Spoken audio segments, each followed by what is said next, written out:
Hi, everyone. Today, I would like to talk about a trend we see very often in this region. Organizations and leaders tend to hire a great amount of talent, people with strong pedigree, a lot of stability, great experience, but for some reason are unable to retain them even over a shorter period of time. And that starts the whole discussion around the question to say, what happened? How is it that somebody who was such an amazing talent all this while in their career suddenly becomes a non-performer when they join a new organization? And that begs the question, is it about talent or is it about the right talent? My name is Aseem Kapoor, and I am the founder and chief architect of Ark People Solutions. And I have with me today Maja Magnusson, a member of the Ark panel of experts who's based out of the United States and Costa Rica. Maya is passion personified when it comes to executive level master coaching and helps and works with businesses to turn them around to show measurable results. So Maya, thank you so much for joining us today all the way from Costa Rica. What do you think about this trend that we see? I think it's a trend that we've seen for a long time. And so what has happened over the years is that business leaders have become accustomed to the old way of being. So now when we're turning it around and we're saying, this generation, starting with Generation X and on, the millennials, all the generations that are coming, they're just changing the way we're working. Right. So what used to work before doesn't work anymore. Right. But like you see that the tendency still tends to be that, okay, we need a competency framework. We need to identify a competency framework and hire in line with that competency framework. And that, makes organizations apply a one size fits all philosophy. Do you think that really works in today's world? It doesn't work. It really doesn't work. Now, a lot of times corporations, the bigger they become, the more comfortable they are using frameworks, right? So they're missing the part that is the person itself, because I could come into an organization with all my competencies, but what drives and motivates me isn't there. What happens then is I may have the best of intentions even as a candidate. I jump in and I'm like, I can do this. And then I realize 3 months in, I can't do it because I'm just not driven that way. So I could have all the skills in my packet, all the competencies, but none of that matters if I don't want to be there, if I don't get excited about the work. Yeah. And that's why when we talk about generational differences, that is one of the key drivers for generations. The baby boomers who love, by the way, the competency frameworks, right? So that's what they were, and almost I was comfortable with. That made me feel comfortable. Right. This generation, that just isn't how it works. So it literally will not work moving forward. Right. But, in my experience, I've also seen that it's important for organizations to realize that they have a particular environment that is very, very unique to them, right? I mean, you call it culture, you call it philosophy, you call it way of working.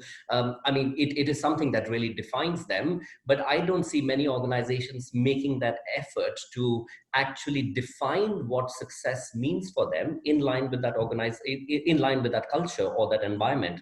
Don't you think that's something that is crucial to eventually gain success when it comes to talent sticking around? Absolutely. So a lot of times in our work, we work with something called benchmarks, right? And sometimes clients say to me, well, I want to hire a salesperson. Don't you have something that I can screen for a salesperson? And the truth is, I say no, because sales in that organization may look really different than another organization. So the culture itself becomes almost the most important.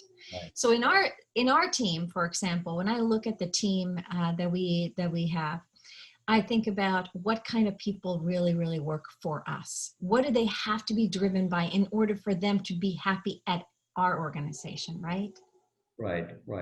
And do you think that the amount of relevance that companies give when it comes to creating a competency framework, or let's say like the relevance should be given to creating a competency framework or really defining a way by which people can hire in line with the environment?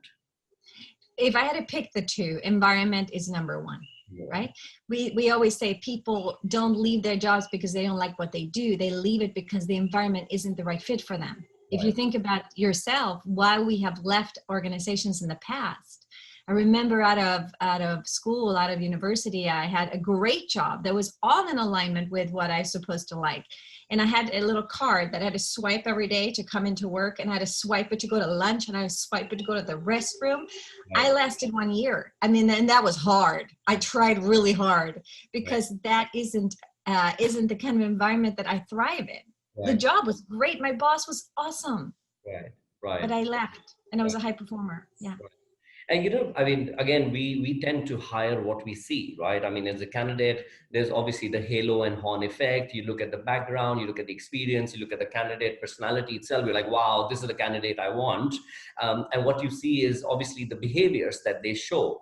But the behaviors may be aligned to what you're looking for, but we do not really know what motivates the person to be successful, right? We need the whole packet. And I call the behaviors your favorite suit, your closing suit. Everybody has that outfit that when they go to that interview that they want, they have the outfit, right? Those are your behaviors. You put on your best possible behaviors for that job. Right. And we should, and most of the times those are partially true about us.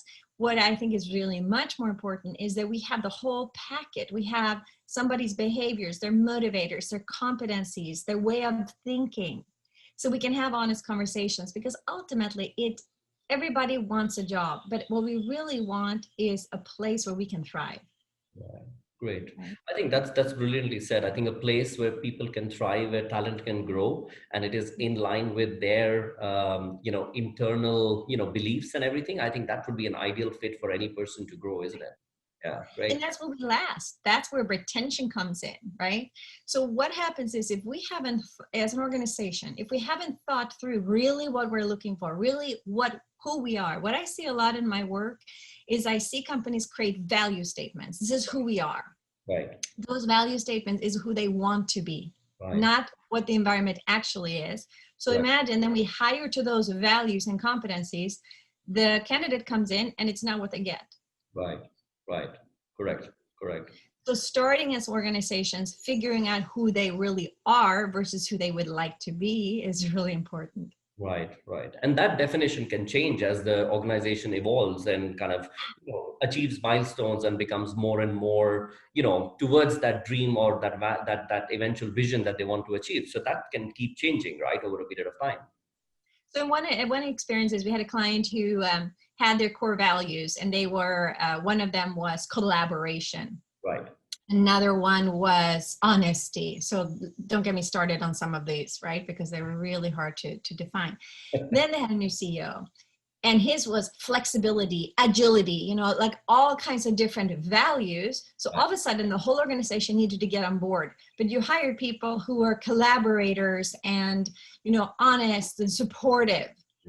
Yeah, true. So part of what happens when you have what we call standardized benchmark, for example, is we then hire, it's almost like little robots. So we're hiring people according to these benchmarks that aren't in alignment with the organization. And then we change CEO, and then all the values change. Those benchmarks need to be flexible, right? They need to be redone. Right.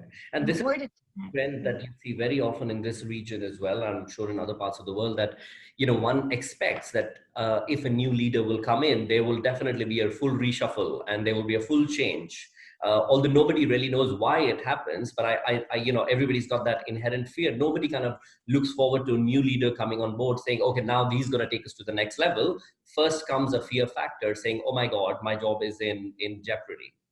Right. So I put on my suit again when I come to work. So I try to figure out what you're looking for, as opposed to saying, no matter what, the organizational values are in alignment with my values. Right. And so no matter what, I can adapt my style. I can put a new suit on. That's part of being flexible in a work environment. Right. But if I had to go in and flex what I believe every single day, who I am, it doesn't last. Eventually I will leave. And that's how we lose talent.